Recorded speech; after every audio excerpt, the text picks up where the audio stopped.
tous ensemble, Éternel des armées, nous te rendons grâce. Nous te bénissons et nous te disons encore merci pour ta présence en ces lieux, Père. Nous ne voulons pas le prendre pour acquis, Seigneur, alors que nous venons pour le temps de la parole, Père éternel, au moins de tous ensemble, afin que nous puissions recevoir ce que tu as pour nous, Seigneur. Nous bénissons ton Saint-Nom, Père éternel, pour une année, Seigneur, que nous avons passée, Seigneur, en santé, Père éternel. Je te remercie, Seigneur, pour ceux-là qui sont là, pour ceux-là qui n'ont pas pu être là, Seigneur. Père éternel, prends le contrôle des mois qui vont suivre, que toute la gloire te revienne, Seigneur. Et nous disons tous au nom de Jésus. Alléluia. Et vous pouvez vous asseoir dans la présence du Seigneur ce soir. Alléluia. Alléluia. Le Seigneur est vraiment bon aujourd'hui. Par la grâce du Seigneur, j'aimerais qu'on parle de quelque chose que vous connaissez. Alléluia. Le frère Steve est en train de... Ah non, il est en train de sortir pendant comme il est à côté. Frère Steve, peux-tu éteindre les lumières, s'il te plaît? Ou bien peut-être, bon, le frère Emery connaît mieux voilà. Juste éteignez les lumières. Bon, encore l'autre. Voulez-vous que j'éteigne l'autre? Et bon, mon souhait, c'est que j'aimerais qu'on fasse l'étude biblique dans cette atmosphère-là. Qui peut dire amen à cela? Alléluia. Non, ça, je pense que c'est pas bon. Ça fait un peu salle de cinéma et ce n'est pas grand. Dieu, le Seigneur nous a libérés de cela. Amen. N'est-ce pas? Alléluia. Vous savez quoi? On va parler de la lumière aujourd'hui. On va parler de la lumière et des ténèbres. Vous avez vu quand on a éteint la lumière, tout le monde était là, mais non, qu'est-ce qu'il fait là? On n'aime pas les ténèbres, n'est-ce pas? Donc nous allons parler de la lumière aujourd'hui. Alléluia. Maintenant, je vais vous poser une question et j'aimerais que quelqu'un me réponde. Qui peut me dire c'est quoi la lumière? Alléluia. Peut-être qu'on peut allumer les autres. Je sais que les gens ne veulent pas rester dans les ténèbres. Oui. Oui, ça c'est bon ça. C'est l'absence des ténèbres, effectivement. C'est vrai, effectivement. Oui, ça c'est clair. Elle a dit la présence de Dieu. Quelqu'un d'autre? Oui, sœur. C'est qui nous permet de voir. Voilà. Bon, les deux autres sont des dégâts spirituels. Elles sont allées directement dans la parole, mais effectivement, je cherchais déjà quelque chose de. Une définition comme naturelle, effectivement, mais c'est vrai ce que vous avez dit. Effectivement. Mais la lumière, en fait, c'est la chose qui nous permet de voir. C'est la chose qui nous permet, en fait, de voir avant peut-être de toucher la chose, n'est-ce pas? Et ça, c'est important. Je n'ai jamais vu quelqu'un aimer marcher dans le noir, par exemple. N'est-ce pas? Qui ici aime être dans le noir? C'est-à-dire dans le noir, c'est pas le noir comme ici, là, mais c'est le noir du pays, là. Je vous dis, c'est noir, c'est sombre, et tu ne vois rien. C'est fou, n'est-ce pas? Donc, en d'autres termes, nous n'aimons pas le noir. Mais la lumière, en fait, effectivement, c'est ce qui nous permet de voir. La lumière nous éclaire. La lumière nous montre le chemin à suivre. Vous savez, peu importe le meilleur chemin qu'il y a dans cette vie, s'il n'y a pas de lumière, ça ne sert absolument à rien. Tu peux être sur le meilleur chemin. Je prends souvent des pilotes.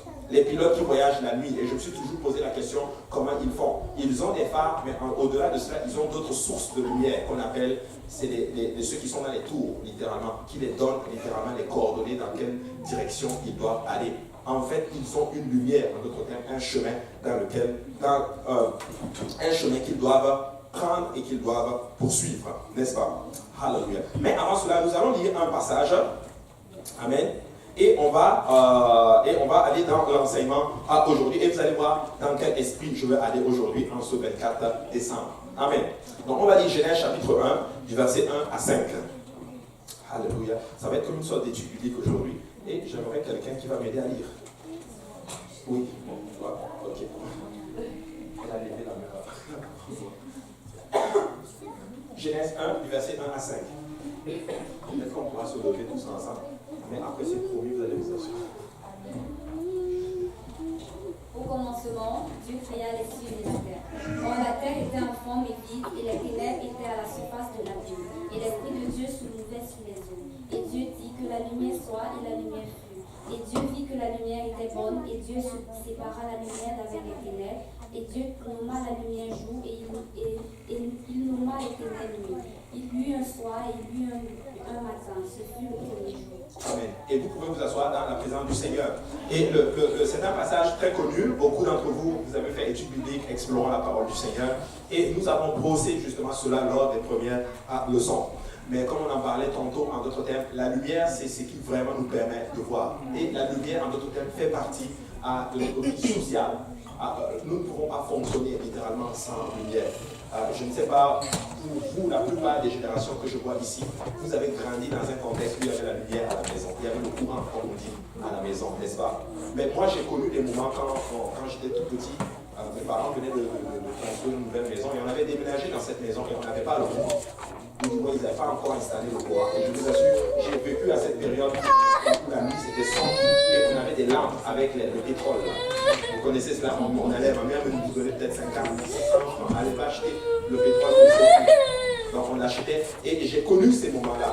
Mais je peux vous assurer que quand on a eu la lumière, j'ai vu la différence littéralement. C'est très difficile de fonctionner. Mais est-ce que vous savez qu'il y a quelques années, nos grands-parents fonctionnaient sans la lumière? Et ils étaient habitués. C'est comme s'ils pouvaient même marcher, ils sortent de la peau, ils marchent. C'est noir. Mais ils disent, fais attention parce qu'ici il y a un trou. Donc c'est déjà dans sa tête, n'est-ce pas? Donc la lumière fait partie, en d'autres termes, maintenant c'est intégré dans notre vie sociale. Nous avons besoin de la lumière pour avancer. Mais la définition littéralement de la lumière, quand j'ai vu sur Wikipédia, c'est un phénomène physique, un transport d'énergie sans transport de matière. Une autre définition dit ceci, c'est énergie émanant d'un corps agissant sur la rétine de manière à rendre des choses visibles. Amen. Donc je répète, une énergie qui émane d'un corps. Donc chacun de nous, nous émettons comme une sorte de lumière qui permet à l'œil, à l'autre œil, de voir, si on peut le dire ainsi. Mais nous émettons tellement une lumière tellement faible que quand nous sommes dans la noirceur à l'extérieur, c'est très difficile de nous voir, littéralement. Amen. Et ça, c'est très important de comprendre cela. Et la discipline qui étudie littéralement la lumière s'appelle l'optique. Qui est-ce qui a étudié l'optique? Nous avons tous étudié l'optique. Personnellement, j'aimais quand même un peu ce cours-là, mais je n'avais pas vraiment de bonnes notes. Mais le Seigneur est très très bon. Alléluia. Mais à un moment donné, je m'en suis sorti, n'est-ce pas?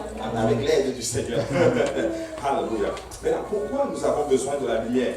La lumière est là pour éclairer notre sentier. En fait, la lumière est là pour nous montrer littéralement, pour montrer ce qui est dans les ténèbres. Amen.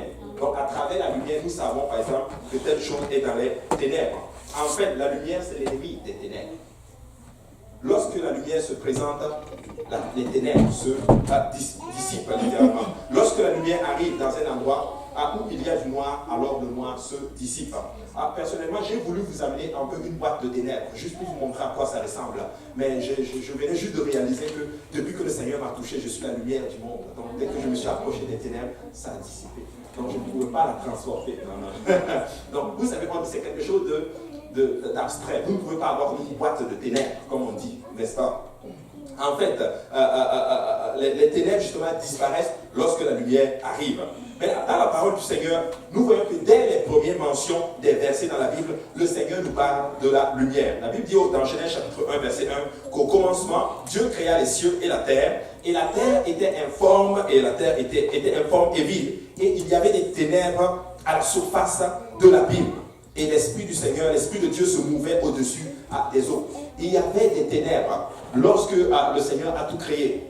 Donc il y avait ce qu'on appelle comme une sorte de noirceur. Quand j'utilise le mot hébreu de cela, c'est la noirceur, les ténèbres, si on peut le dire ainsi. Et Dieu va parler littéralement. Mais ce qui est pertinent, c'est que l'Esprit du Seigneur se mouvait au-dessus des eaux. Il y avait les ténèbres, mais l'Esprit du Seigneur était là. Amen. L'Esprit du Seigneur était là. Écoute, certaines personnes sont dans les ténèbres, dehors là. Mais ça ne veut pas dire que Dieu n'est pas là. Dieu est quand même là. L'Esprit du Seigneur est dehors. Et il essaie même de convaincre les gens du péché. Et il a fallu le verset 3 pour que Dieu parle. Et quand Dieu parle, la première chose qu'il commande, c'est la lumière. Que la lumière soit, et devinez quoi, la lumière fut.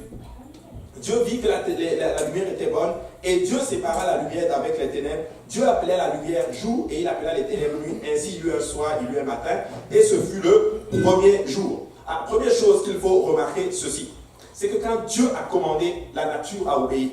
En fait, quand Dieu parle, quelque chose doit se passer. Je voulais le dire ainsi que quand Dieu parle, il doit y avoir une action. En fait, quand Dieu parle, il y a une action. la nature a obéi lorsque le Seigneur a parlé. Il a commandé à la lumière et la lumière est arrivée. Et vous savez quoi, quand Dieu crée quelque chose et qu'il voit que la chose est bonne, devinez qu'est-ce qu'il fait? Il la sépare. La Bible dit que Dieu vit que la lumière était bonne et il sépara la lumière des ténèbres. Écoute, Dieu ne veut pas que tu te mélanges aux ténèbres. Parce que quand il a fait l'église, il a vu que l'église était bonne. Ainsi, il a séparé l'église du monde. Amen. Donc, il faut comprendre ce principe-là. Amen. Mais que veut dire la Bible lorsqu'elle mentionne la lumière et lorsqu'elle mentionne les ténèbres? Vous savez, dans ce verset, le mot lumière, c'est le mot O. Donc, O-W-R.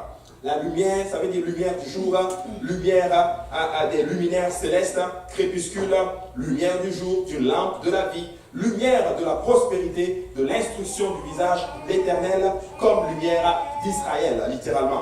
Maintenant, regardez ce que la Bible dit dans Ésaïe 51, verset 4. La Bible dit ceci: mon peuple, sois attentif, ma nation, prête-moi l'oreille, car la loi sortira de moi, et j'établirai ma loi pour être la lumière des peuples. Donc, on parle de la lumière, mais les prophètes vont parler de la lumière et ils vont prendre littéralement la loi de l'Éternel. Ils vont dire que non, c'est ça la lumière des nations. Ésaïe dit ceci: j'établirai ma loi pour être la lumière des peuples. Donc, la loi de l'Éternel, c'est notre lumière. Donc, ce n'est pas comme une sorte de lumière physique. Donc, quand on a éteint les lumières, peu importe la noirceur dans laquelle nous sommes, mais si la loi de l'Éternel est gravée dans notre cœur, nous pouvons être sûrs d'une chose, c'est que nous sommes éclairés. Ésaïe ne s'arrête pas là. Il va imager la lumière à la loi de l'Éternel. Mais Ésaïe ne s'arrête pas là. Et il dit ceci, Ésaïe 60, verset 18. On n'entendra plus parler de violence dans ton pays, ni de ravage et de ruine dans ton territoire. Tu donneras à tes murs le nom de salut et à tes portes celui de gloire. Ce ne sera plus le soleil qui te servira de lumière pendant le jour, ni la lune qui t'éclairera de sa lueur, mais l'Éternel sera ta lumière à toujours.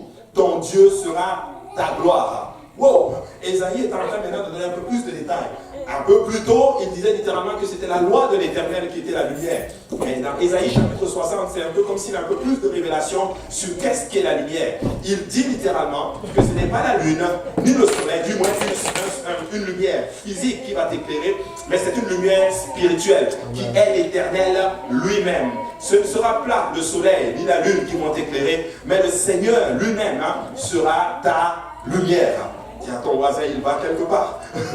Il va quelque part. Le Seigneur lui-même sera ta lumière. Il dit, ton Dieu sera ta gloire. Ton Dieu sera ta gloire. Ésaïe est en train de parler à un peuple rétrograde, à un peuple qui avait laissé les voies de l'Éternel Jéhovah, à un peuple littéralement qui avait dit, nous allons servir d'autres divinités, mais nous n'allons pas servir littéralement le Seigneur. Mais il dira qu'un temps viendra où l'Éternel sera ta lumière.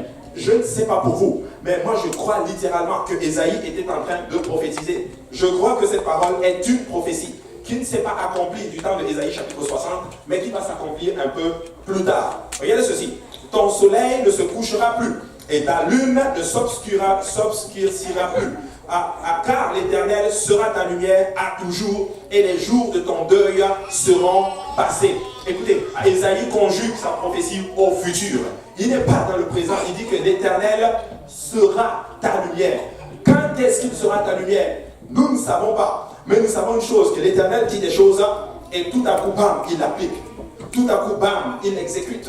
Maintenant, je ne sais pas qu'est-ce que le Seigneur t'a donné comme promesse depuis 2017. Peut-être que cette promesse ne s'est pas accomplie en 2017.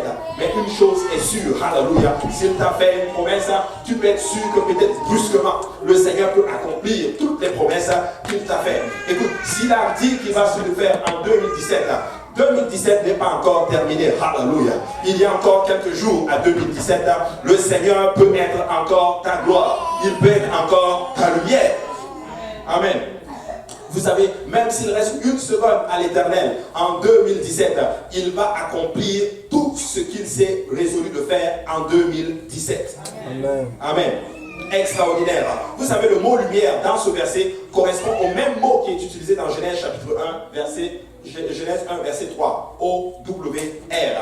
Ésaïe montre que le Seigneur lui-même et sa loi est notre lumière. La Bible déclare justement que la parole de l'Éternel est une lampe à mes pieds. Vous savez, nous voulons la lumière.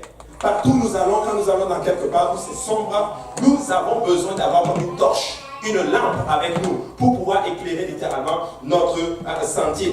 Mais Ésaïe donne cette prophétie qu'un temps viendra où le Seigneur lui-même sera, en d'autres termes, notre lumière. Habakkuk, le prophète, le dit ainsi. C'est comme, dans Habakkuk 3.4, c'est comme l'éclat de la lumière. Des rayons partent de sa main. Là réside sa force. Oh, c'est comme l'éclat de la lumière. Des rayons partent de la main de l'Éternel. Là réside la force, sa force.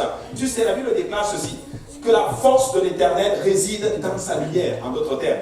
Tu sais, dans la main de l'Éternel, il y a des rayons qui partent pour t'éclairer. Et quand tu marches selon cela, laisse-moi te dire que tu es fort dans le Seigneur. Nous voulons être forts des fois dans le Seigneur. Mais la façon pour nous d'être forts dans le Seigneur, c'est de nous laisser éclairer par les rayons du Seigneur. Écoutez, il n'y a pas de mystique dans le royaume de Dieu. Il n'y a pas de mystique dans la marche dans le Seigneur. Mais celui qui marche en obéissance à la voix de l'Éternel, qui marche et qui laisse l'Éternel être sa lumière, laisse-moi te dire que cette personne est forte et puissante dans le Seigneur. Alléluia. Dans l'Ancien Testament, le Seigneur avait donné une révélation sur comment on devait bénir le peuple d'Israël. Dans Nombre, chapitre 6, verset 22, la Bible déclare ceci. L'Éternel parla à Moïse et dit, parle à Aaron et à ses fils et dit, vous bénirez ainsi les enfants d'Israël, vous leur direz que l'Éternel te bénisse et qu'il te garde. Dis-le à ton voisin, que l'Éternel te bénisse et qu'il te garde. C'est la manière dont le peuple, on devait bénir le peuple. C'est ce que le Seigneur a dit littéralement à Moïse. Que l'Éternel te bénisse et qu'il te garde. Mais regardez le verset 25. Qu'il fasse luire, que l'Éternel fasse luire sa face sur toi. En d'autres termes, qu'il jaillisse sur toi comme une sorte de lumière. Qu'il fasse luire sa face sur toi et qu'il t'accorde sa grâce. Que l'Éternel tourne sa face vers toi et qu'il te donne la paix. C'est ainsi qu'ils mettront mon nom sur les enfants d'Israël et je les bénirai. Écoute, moi je crois littéralement que si nous commençons à appliquer cela les uns sur les autres, nous allons appliquer le nom de l'Éternel sur les uns sur les autres et le Seigneur va le faire. Vous savez, le Seigneur, si l'Éternel n'est pas avec nous, ça veut dire littéralement que nous sommes dans les ténèbres. Amen. Les prophètes l'ont montré à travers leurs écrits que en fait la lumière dont nous cherchons, c'est l'Éternel lui-même. La lumière dont nous voulons, c'est le Seigneur lui-même. C'est lui et ses commandements. C'est ça, en notre terme, sa lumière. Donc si l'Éternel n'est pas avec nous, nous sommes dans les ténèbres. Et vous remarquerez littéralement, frères et sœurs, que le monde dans lequel nous sommes, nous vivons aujourd'hui, est vraiment dans les ténèbres. Et qui peut dire amen à cela? Amen. Amen. Le monde dans lequel nous vivons est vraiment dans les ténèbres. Et quand on parle des ténèbres, on parle en fait des modes de vie. Une façon de vivre sans Dieu. Une façon de vivre où nous devenons notre propre chef. Une façon de vivre où nous devenons notre propre autorité. Écoute ceci. Dès que tu commences à vivre en pensant que tu es ta propre autorité, tu es déjà dans les ténèbres. Peuple de Dieu, écoutez ceci. Il y a une seule autorité et son nom c'est Jésus-Christ. Lui seul est la seule source de lumière. Lui seul est capable de nous montrer le chemin. Écoutez ceci. Jésus a dit ceci, je suis le chemin, la vérité et la vie. Il ne dit pas que toi tu es le chemin, que tu es la vérité et que tu es la vie. Mais il a dit de toi que tu es la lumière du monde. Donc tu es la lumière qui conduit à la vérité, c'est-à-dire lui. Amen. Amen. Amen. Donc Jésus est notre lumière. Jésus est notre lumière et nous sommes comme une sorte de lumière. Il est la lumière suprême. Il nous illumine avec ses rayons et nous devenons une source de lumière pour amener quelqu'un d'autre à lui. N'est-ce pas extraordinaire? Donc, une vie où on est notre propre chef, notre propre autorité. Et cette société est perdue. Elle est dans les ténèbres. La confusion règne. Et je sais que vous pouvez dire amen à cela. La mort règne. Et je sais que vous pouvez dire amen à cela. Le taux de suicide ne fait que grimper, peuple de Dieu. Les mœurs sont en train de se dégrader. Les valeurs morales sont en train de se corrompre. Écoutez, il y a un temps, alléluia, où les valeurs étaient excessivement fortes, où il y avait un respect, littéralement, même des anciens et toutes ces choses. Aujourd'hui, ces valeurs sont en train de se corrompre. Écoutez, si vous prenez cette société, je n'ai jamais vu une société aussi dépravée que celle dans laquelle nous sommes. Écoutez ceci. le niveau de chrétienté dans une société va toujours déterminer le niveau de noirceur dans laquelle ils sont. Amen. Amen. Le niveau de chrétienté d'une société détermine le niveau des ténèbres dans lesquelles ils sont. Et nous pouvons appliquer ce même principe à nos vies. Donc plus notre niveau de chrétienté augmente, plus notre niveau de ténèbres baisse. Amen. Et nous devenons de plus en plus éclairés. Avez-vous remarqué que lorsque nous sommes dans les ténèbres, et je ne sais pas si vous l'avez déjà remarqué, mais quand vous êtes dans la nuit, vous avez tendance à fermer vos yeux. Tu te lèves le matin, dans la nuit, tard, ou bien tu te lèves au milieu de la nuit, tu cherches la lumière. Je ne sais pas pour vous, mais moi ça m'arrive. Et beaucoup de personnes, ça leur arrive. Cette société a fait la même chose. Ils se sont réveillés au milieu de la nuit, hallelujah, dans les ténèbres, et ils ont fermé leurs yeux à un Dieu qui donnait la lumière. Ils ont fermé leurs yeux à l'évangile, littéralement, qui donne la paix. Écoutez-moi, peuple de Dieu, si tu es dans les ténèbres, nous devons ouvrir les yeux, hallelujah, et regarder la seule source de lumière qui est notre Seigneur, Jésus-Christ. Ils ont fermé les yeux. Et ils cherchent un interrupteur, littéralement, pour avoir de la lumière. Et c'est ce que cette société est en train de faire. Elle a fermé ses yeux à la lumière de Dieu et cherche un interrupteur dans le monde. Ils cherchent une source de lumière dans le monde. Écoutez, toutes ces personnes que vous voyez plonger dans les drogues, dans l'alcoolisme, c'est parce qu'ils sont en train de rechercher une source de lumière. Ils n'ont pas trouvé cette source de lumière. Mais laissez-moi vous dire, hallelujah, que je connais un peuple, nous avons trouvé cette source de lumière, nous savons qui il est. Ça veut dire que même si ces feux-là sautent, nous pouvons quand même continuer l'étude biblique parce que nous avons la source de lumière qui est notre Seigneur Jésus-Christ. Amen. N'oubliez jamais ceci, peuple de Dieu. La Bible déclare, hallelujah, que sans l'Éternel, littéralement, la Bible montre que sans l'Éternel, nous sommes plongés dans les ténèbres. Amen. Maintenant, mais une chose est ceci, c'est que étant dans le péché, la Bible déclare que là où le péché abonde, la grâce surabonde. Et ça, c'est la bonne nouvelle. Là où le péché abonde, la grâce surabonde. Ésaïe 9, 1 dit ceci. Le peuple qui marchait dans les ténèbres voit une grande lumière. Sur ceux qui habitaient le pays de l'ombre de la mort, une lumière resplendit. Tu rends le peuple nombreux, tu lui accordes de grandes joies. Il se réjouit devant toi, comme on se réjouit à la boisson. Ésaïe encore donne une prophétie. À un moment donné, il dit, l'Éternel sera ta lumière. Mais là, il va parler du travail. Bien avant cela, il dit, le peuple qui marchait dans les ténèbres, qui marchait dans les voies dépravées, si on peut le dire, dans l'adoration de plusieurs divinités. Ce peuple-là voit une grande lumière. Une grande lumière. Je ne sais pas pour vous, mais moi je crois que c'est encore une prophétie. Je ne pense pas que la chose s'est accomplie à leur temps, mais la chose s'est accomplie littéralement pour un peuple. Et vous allez voir dans quelle direction je suis en train d'aller aujourd'hui. Il dit, tu rends le peuple nombreux, tu lui accordes de grandes joies. Il se réjouit devant toi comme on se réjouit à la moisson. Comme on pousse des cris d'allégresse au partage du butin. Car le jour qui pesait sur lui, le bâton qui frappait son dos, la verge de celui qui l'opprimait, tu les brises comme à la journée de Madian. Pourquoi le peuple est dans la joie? Parce que, alléluia, la verge qui l'opprimait, écoutez, cette lumière la brise. Écoute, la lumière de l'Éternel brise, alléluia, le bâton, alléluia, de l'ennemi qui t'opprime. Aïe, aïe, aïe. Regardez, il dit ceci, le bâton qui frappait son dos, la verge de celui qui l'opprimait, tu les brises comme à la journée de Madian. Car toutes chaussures qu'on porte dans la mêlée et tout vêtement guerrier roulé dans le sang seront livrés aux flammes pour être dévorés par le sang. Et j'aime la suite du verset. Car un enfant nous est né. Ouh, alléluia. Il parle d'une lumière, mais il est en train de dire que cette lumière, c'est cet enfant qui est né. Alléluia. Et je pense que vous connaissez cet enfant. Alléluia. Son nom c'est car un enfant nous est né. Un fils nous est donné. Alléluia. Et la domination reposera sur son épaule. Écoutez, on l'appellera admirable. On l'appellera conseiller. Dieu puissant. Père éternel, prince de la paix. Tu sais, cet enfant, il est l'espoir du monde. En fait, sa venue dissipe les ténèbres.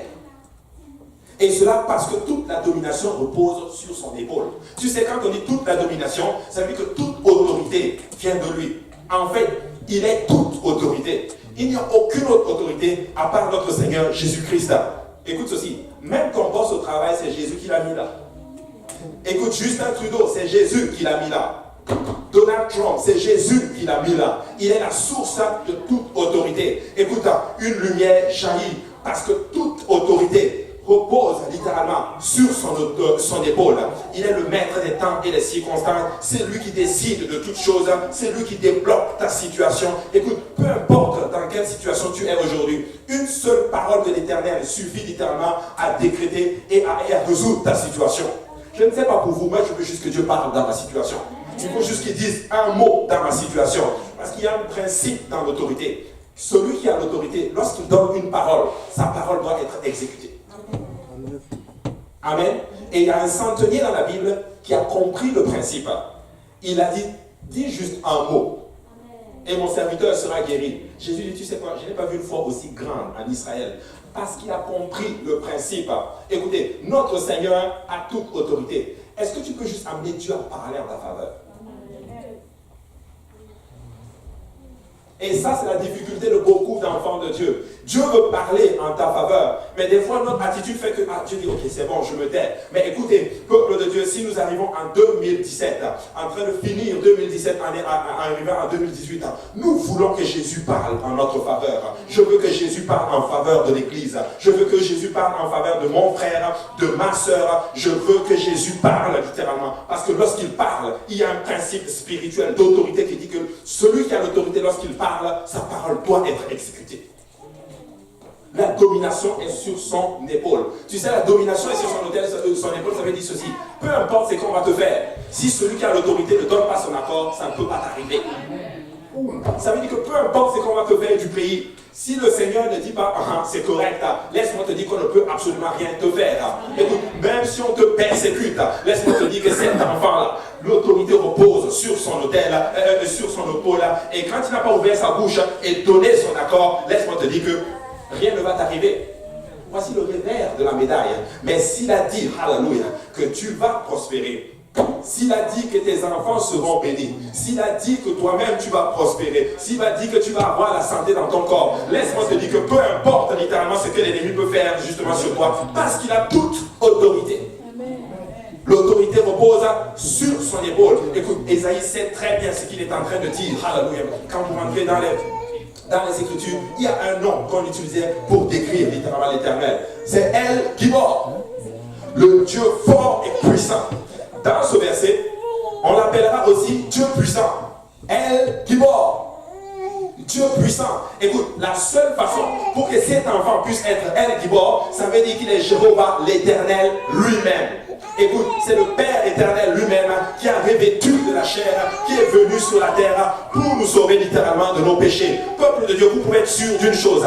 La naissance de Jésus-Christ veut dire la fin de ton problème. La naissance de Jésus-Christ veut dire que tu n'es plus dans les ténèbres. La naissance de Jésus-Christ veut dire que tu n'es plus dans la confusion. La naissance de Jésus-Christ veut dire que c'est le début d'un nouveau commencement pour toi. La naissance de Jésus-Christ veut dire littéralement que tu es dans la lumière. La naissance de Jésus-Christ veut dire littéralement que c'est fini la confusion littéralement. Écoutez, il fête Noël, mais moi je dis, oh alléluia, moi je fête Noël parce que c'est la fin littéralement de ma confusion.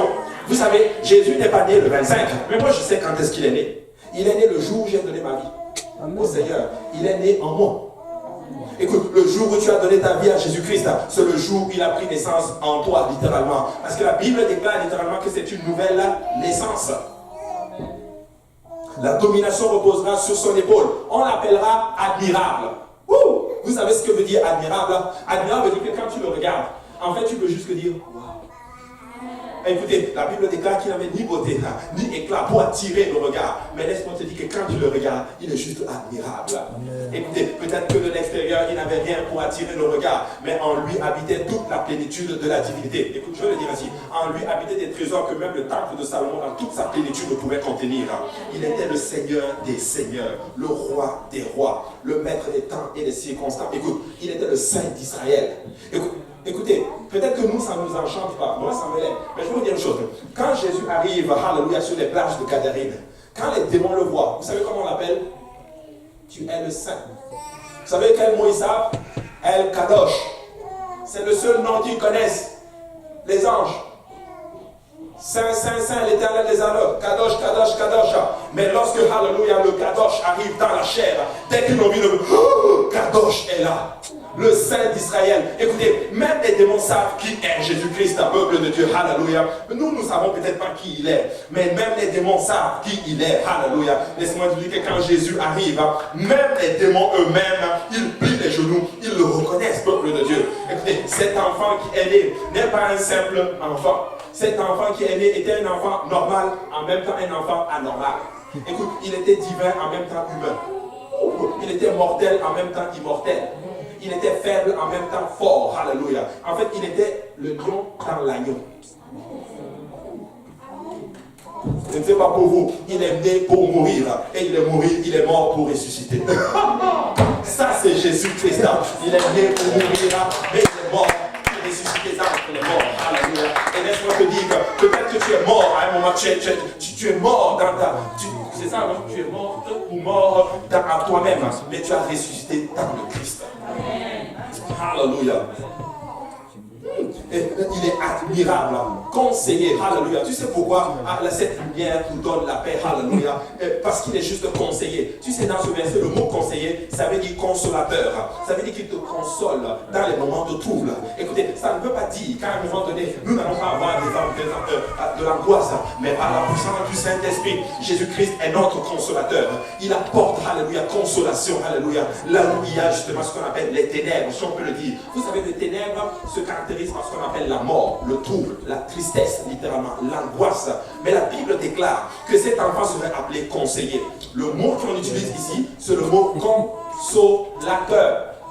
C'est le même mot, littéralement. Il est ton consolateur, peuple de Dieu. Il est ton consolateur. Écoutez, ce n'est pas seulement un échange de cadeaux. Mais laissez-moi vous dire, alléluia, même s'ils prennent ce moment pour symboliser la naissance de notre Seigneur, ce n'est pas grave. Jésus est né à un moment donné et c'est notre consolation. C'est notre consolation. Dieu puissant. Écoutez, Dieu puissant, ça veut dire ceci.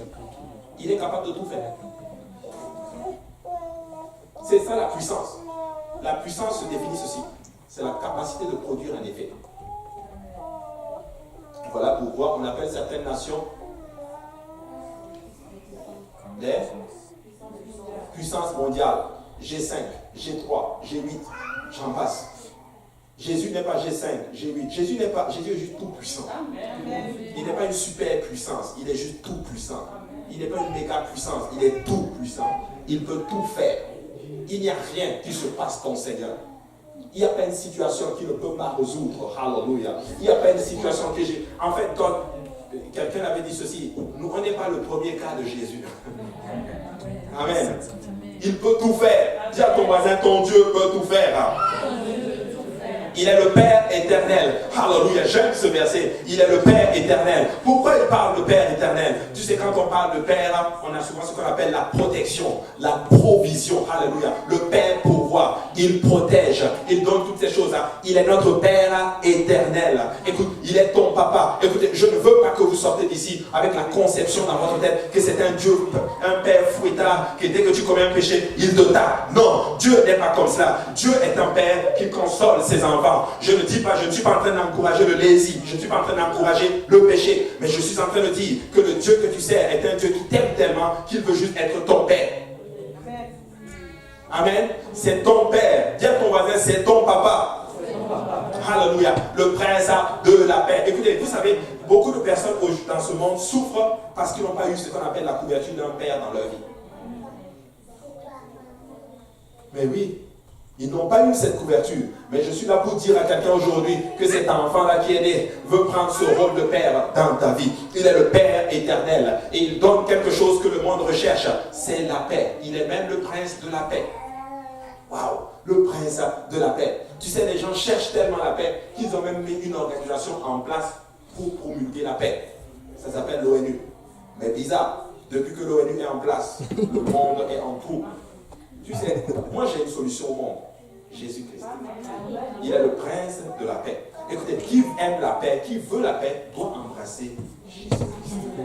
Lui seul est la paix. Alléluia. Lui seul donne la consolation. Lui seul donne la joie. Tu sais, Jésus-Christ seul peut apporter la vie là où il y a la mort. Lui seul peut apporter la paix là où il y a la tristesse. Lui seul peut apporter la joie, alléluia, là où il y a la tristesse. Lui seul peut apporter, alléluia, la consolation là où il y a l'angoisse, littéralement. Il est le prince de la paix.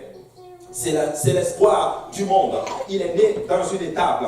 Il n'avait rien pour nous plaire, ni rien pour attirer nos regards. Et il est venu afin que nous puissions être éclairés. Il est venu pour que nous puissions avoir un lieu pour avancer, littéralement. Parce que nous sommes dans les ténèbres. La Bible déclare que nous sommes dans les ténèbres et chacun est en train de suivre sa propre voie. Mais cet enfant est né pour que nous puissions avoir un lieu, pour que nous puissions avoir une direction. Jésus lui-même le déclare dans sa parole. Il dit ceci. Dans Jean 8, 12, il dit ceci. Jésus leur parla de nouveau et dit, « Je suis la lumière du monde. Celui qui me suit ne marchera pas dans les ténèbres, mais il aura la lumière de la vie. » Waouh! Celui qui me suit ne marchera pas dans les ténèbres, mais il aura la lumière de la vie. Maintenant, je pose une question, et je sais, je connais la réponse. Qui veut la lumière de la vie? Alors qu'est-ce que nous devons faire?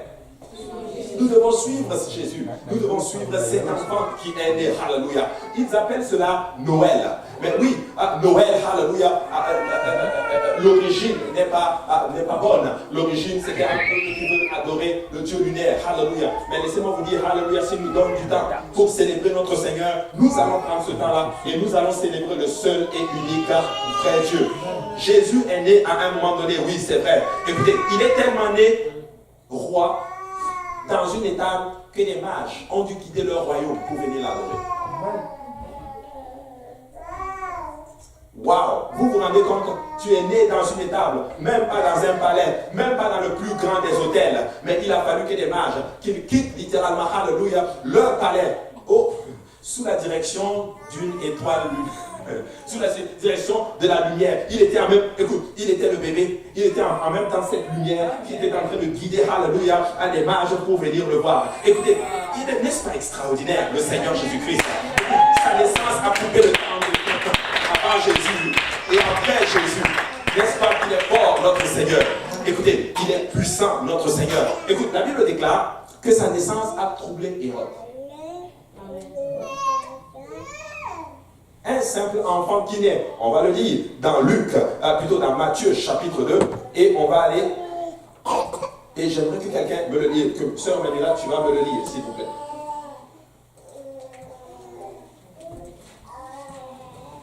Matthieu chapitre 2.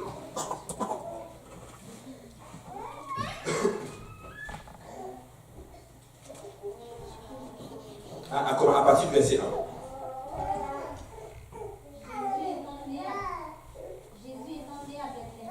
De Judée au temps du roi Hérode, des mages d'Orient arrivaient à Jérusalem. Il dit, où est le roi des Juifs qui est né? Car nous avons vu son étoile en Orient et nous sommes venus l'adorer. Le roi Hérode, l'ayant appris, en fut troublé et tout Jérusalem avec lui.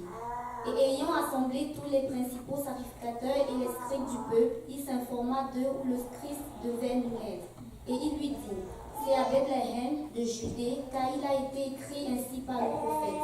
Et toi, Bethléem, terre de Juda, tu n'es pas la moindre entre les principales villes de Juda, car c'est de toi que sortira le conducteur qui paîtra Israël, mon peuple. Alors Hérode, ayant appelé en secret les mages, s'informa d'eux exactement du temps auquel avait paru l'étoile. Pause. Ici, on voit justement que la Bible dit, Jésus étant né à Bethléem, au temps du roi Hérode. Voici des mages arrivés à Jérusalem. Je vais d'abord enlever un petit équivoque, je ne sais pas si équivoque ou un préjugé, un levain d'équivoque. On pense qu'il y avait 3 mages, Balthazar, Melchior et Gaspard. Mais moi, je ne vois pas que la Bible dit qu'il y avait 3 mages. La Bible dit qu'il y avait des mages. Je vais vous dire honnêtement ce que je crois. Je crois que c'était une forte délégation. Parce que ce n'est pas n'importe qui est né. C'est quand même le roi des rois. Je suis convaincu qu'il y avait une centaine de personnes. Écoutez, peut-être que vous n'êtes pas d'accord avec moi, mais c'est écrit des mages. On n'a pas de nombre. Mais je suis convaincu d'une chose, alléluia, que c'est des mages qui étaient des gens qui étaient très très importants dans leur royaume. Mais laissez-moi vous dire que quand ils se déplacent pas tout simplement. Il y a des gardes avec eux pour assurer leur sécurité. Il y a beaucoup de délégations qui se déplacent. Mais laissez-moi vous dire qu'ils ont quitté leur royaume. Et je suis convaincu qu'il y avait une centaine de personnes qui sont venues littéralement pour adorer le nouveau-né. Alléluia. Mais je veux vous dire une chose. Ils avaient compris que cet enfant, alléluia, ce n'était pas n'importe qui, c'était Dieu lui-même qui s'était manifesté dans la chair. Écoutez, c'était dans une étable, mais dans l'étable, alléluia, les gens se défilaient littéralement pour le voir. Écoutez, je suis triste de voir souvent que même dans un contexte comme celle-ci, lorsqu'on mentionne la présence de ce grand et unique roi, alléluia. Écoutez, c'est juste calme, mais écoutez, laissez-moi vous dire que quand on mentionne ce roi-là, alléluia, il doit y avoir de la révérence. Il est le seul, alléluia. Il est le maître des temps et des circonstances. Il est celui dont les anges crient Saint, Saint, Saint est l'Éternel des armées. Tu parles d'adoration, il n'a pas besoin de notre adoration. Les anges le louent, alléluia. C'est des myriades d'anges qui crient jour et nuit à la sainteté et à la gloire de ce Dieu, alléluia. Mais il tourne son regard sur nous aujourd'hui, alléluia, pour lui son visage et lui entendre la louange de son enfant, la louange de sa fille. Mais nous le prenons peu comme à qui c'est correct, alléluia.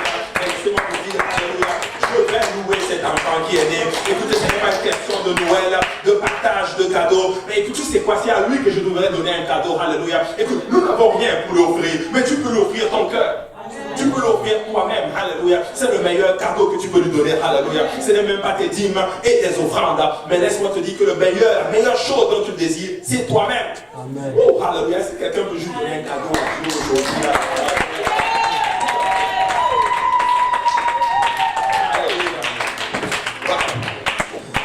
ils ont quitté leur royaume pour venir voir l'enfant né. Peut-être qu'ils l'ont vu, alléluia, c'était un bébé. Je ne sais pas quelle couleur il avait. Je ne sais pas est-ce qu'il avait des cheveux. Je ne sais pas comment il était. Je ne sais pas quand on l'a vu, est-ce qu'il a peut-être fait un cri. Est-ce qu'il a pleuré, alléluia. Je ne sais pas. Mais ça devait être exquis, alléluia. Ça devait être extraordinaire de voir le Dieu Tout-Puissant, alléluia, dans cette chair, en train de te regarder. Peut-être que tu avais l'impression que c'était juste un bébé, mais laisse-moi te dire que quand tu le regardais, il connaissait ton passé, il connaissait ton futur, il connaissait ta vie. Et quand il pleure seulement, peut-être qu'il peut même décréter et résoudre ta situation. Alléluia. Je veux vous dire une chose, peuple de Dieu. Ce n'est pas n'importe qui, alléluia. Ils disent Noël échange de cadeaux. Mais nous disons que c'est la naissance du grand et unique roi. Nous disons que c'est la naissance de l'espoir du monde. Des mages, ils viennent pour le voir, alléluia. Et la Bible déclare, il le dit spécifiquement, nous sommes venus pour l'adorer. Peuple de Dieu, écoutez-moi, vous savez, le mot adorer dans la Bible, ce n'est pas juste bonjour, danser, non. Quand on dit l'adoration, quand on dit je vais adorer, c'est ça.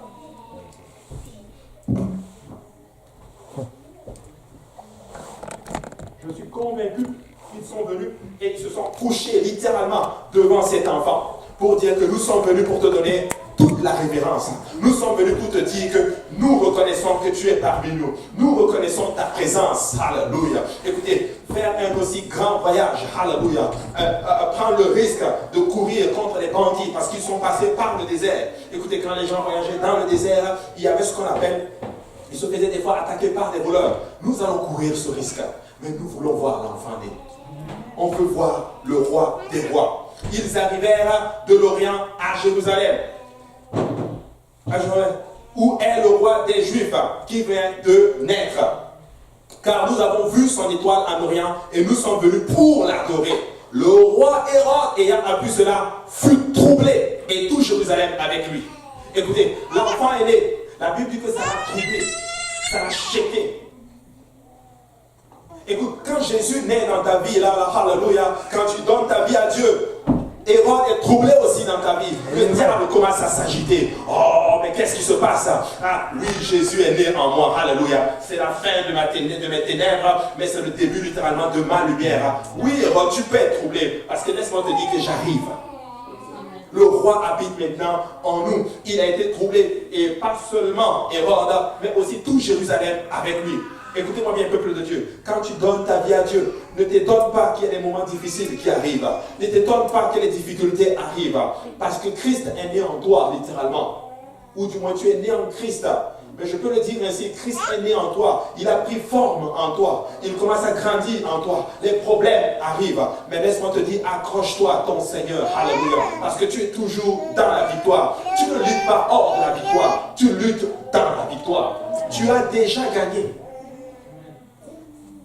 Alors, donc, ne stresse pas. Christ est né en toi, c'est tout à fait normal qu'il y ait des choses qui bougent. Le roi Hérode, ayant appris cela, fut troublé et tout Jérusalem avec lui. Il assembla tous les principaux sacrificateurs et les scribes du peuple et il s'informa de où devait naître le Christ. Où est-ce qu'il devait naître? On dit non, les prophéties disent, notamment Michée chapitre 5, dit littéralement, il doit naître à Bethléem, la maison du pain, n'est-ce pas? À Bethléem. Pourquoi à Bethléem? Écoutez, quand vous étudiez l'histoire des Juifs, Bethléem était le lieu propice pour garder les troupeaux pour le sacrifice dans le temple. C'est là qu'on gardait les meilleurs troupeaux pour aller justement les offrir en holocauste et en sacrifice à qui? Au Seigneur lui-même. Mais il choisit de l'être à Bethléem pour dire que vous savez quoi, c'est le meilleur agneau pascal parfait. Il n'y a aucun doute, n'est-ce pas? Il n'y avait aucune tache en lui. Et le temps, quand il a grandi littéralement, il était l'agneau parfait pour notre sacrifice. N'oubliez jamais ceci, il est né pour mourir. Et il est mort pour ressusciter. Amen. Écoutez, il a tout accompli à la lettre, littéralement, pour nous donner justement notre rédemption. Nous étions dans les ténèbres, mais Christ est né, alléluia. Nous étions dans la confusion, mais Christ est né, alléluia. Nous étions plongés dans le péché, mais Christ est né, alléluia. Écoutez, est-ce que tu peux me donner 1 Timothée 3,16? Et sans contredire, le mystère de la piété est grand. Dieu a été manifesté en chair. Il a été vu des anges, prêcher aux nations, prêcher aux gentils. Alléluia. Écoutez, Dieu lui-même a été manifesté dans la chair pour nous. Noël, ce n'est pas juste un échange de cadeaux. Comme échanger des cadeaux, ce n'est pas mauvais. Mais, laissez-moi vous dire que c'était la naissance et la fin. Non, c'était la naissance de notre rédemption et la fin de notre mort. Et sans contredire, le mystère de la piété est grand. Celui qui a été manifesté en chair, justifié par l'Esprit, vu des gens, prêché aux gentils, cru dans le monde et élevé dans la gloire. Dans certaines anciennes vieilles versions, c'est marqué que Dieu lui-même a été manifesté dans la chair. Noël, ce n'est pas une question de la naissance d'un enfant ou d'une simple crèche, littéralement. Mais Noël, littéralement, si on peut le voir spirituellement, c'est la fin, littéralement, de notre confusion. C'est la fin de nos ténèbres, littéralement, de notre passé ténébreux. Mais c'est le début, littéralement, d'un futur glorieux pour le Seigneur. Dieu, ton voisin, tu n'es pas dans la confusion. Tu es dans la lumière parce que Jésus est né. Il ne te demande pas un cadeau particulier, mais la meilleure chose que tu peux lui offrir, c'est toi-même. Cadeau, oui, je te donne un cadeau. C'est bien de faire des cadeaux. Mais je crois que c'est à Jésus qu'on devrait donner le cadeau. Et je vais vous dire pourquoi. Parce que quand il est né, sa vie a été justement une vie de souffrance et de trouble. En d'autres termes, le trouble dans lequel tu vis, il les a tous pris. La Bible déclare qu'il est habitué à la souffrance. Je vais le dire encore ici. Il est né pour souffrir. Le Dieu de gloire a passé sa vie dans la souffrance. Il a passé sa vie étant malmené littéralement par tout le monde. Il a passé sa vie et les gens le suivaient juste pour ce qu'il leur offrait. Les gens le suivaient pour les miracles qu'il faisait. Écoutez, quand Jésus se déplace, c'était des 4, 5, 6 000 personnes qui le suivaient. Mais littéralement, combien de personnes étaient vraiment derrière lui? 11 personnes. Trahi littéralement, comme on dit, par les gens. Mais laissez-moi vous dire que quand il est né, et qu'il est allé à la croix, à la même croix, il a déclaré ceci: Père, pardonne-leur, parce qu'ils ne savent pas ce qu'ils font. Écoutez ceci, est-ce que vous savez que des fois nous ne savons pas ce que nous faisons? Nous ne savons pas ce que nous faisons. Cet enfant est né pour que nous puissions avoir le salut. Il est né pour que nous puissions avoir le salut. Amen. Alléluia. Est-ce qu'on peut se lever dans la présence du Seigneur aujourd'hui?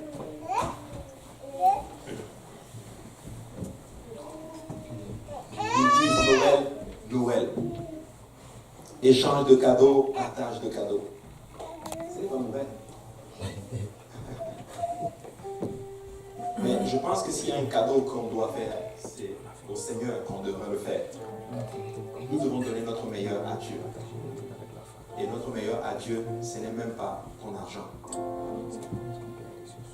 Mais c'est toi-même. C'est servir le Seigneur d'un cœur sincère et pur.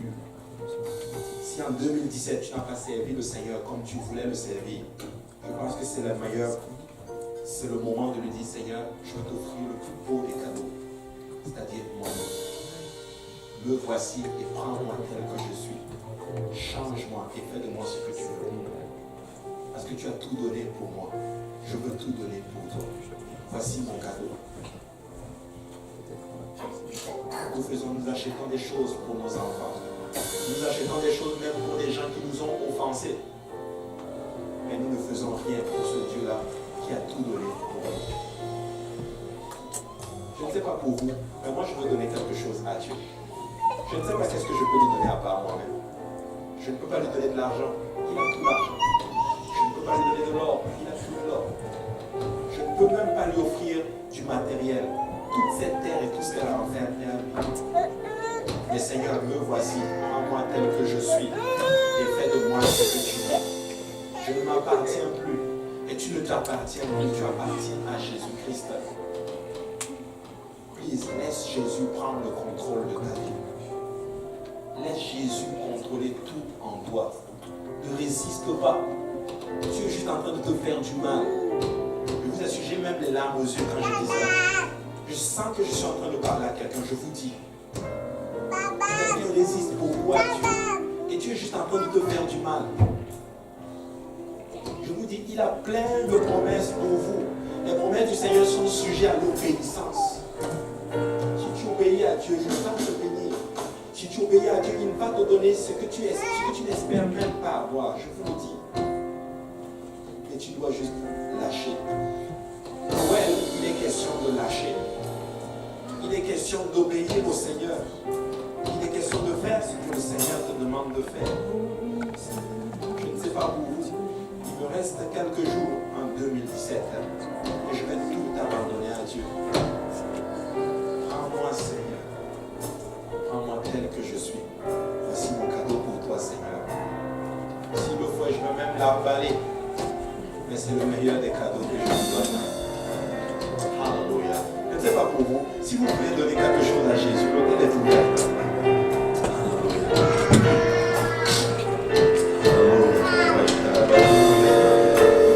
Voici, Seigneur Jésus, Alléluia.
Seigneur, pour ta venue sur cette terre, Seigneur.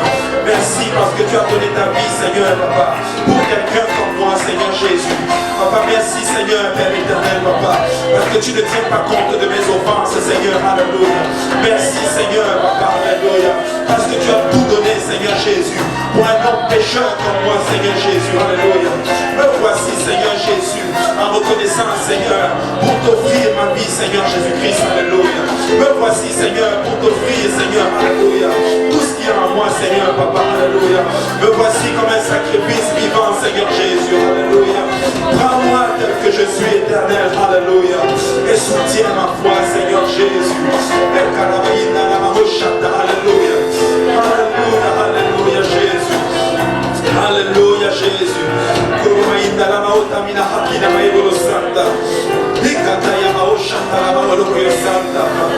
Alléluia, Jésus. Alléluia, Seigneur. Alléluia. Merci, Seigneur. Merci, Jésus. Alléluia. Alléluia, Seigneur. Alléluia, Jésus. Alléluia. Gloire à ton nom, Seigneur. Gloire à ton nom, Seigneur Jésus. Alléluia.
Avec le Seigneur, alléluia.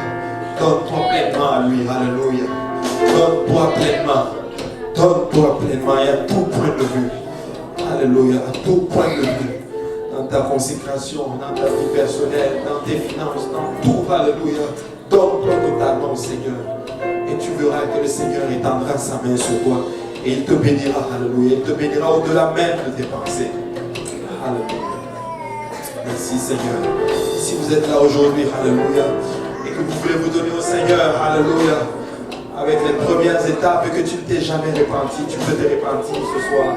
Tu peux être baptisé au nom de Jésus-Christ pour le pardon de tes péchés. Tu recevras le don du Saint-Esprit.